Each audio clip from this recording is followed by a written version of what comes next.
Bailey রোডের যেই সড়কটি দেখা যাচ্ছে এই সড়কে কিন্তু বেশ কয়েকটি শপিং মল আছে, বেকারির দোকান আছে। এছাড়াও এখানে একটি আবাসিক এলাকা হওয়ার ফলে আমরা এখানে এসে যেটি দেখেছি যে এই সড়কটিতে মানুষের চলাচল বৃদ্ধি পেয়েছে।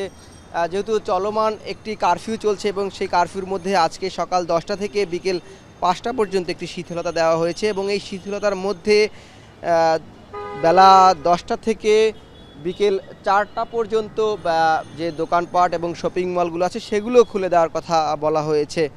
আমরা এখানটিতে এসে যেটি দেখলাম এবং আমরা শপিং মলগুলো ঘুরেছি, সেখানে দেখলাম যে ধীরে ধীরে ক্রেতার সংখ্যা বাড়ছে। দীর্ঘদিন বন্ধ থাকার ফলে তারা তাদের যেই কেনাকাটা আটকে ছিল বা তারা তাদের যেই জরুরি কেনাকাটা সারতে পারেননি, সেটি করার জন্যই মূলত তারা আজকে এসেছেন।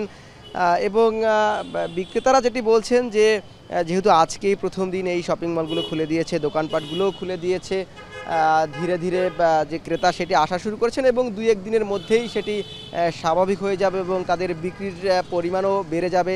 এই ছিল রাজধানীর বেইলি রোড থেকে আমার কাছে সবশেষ।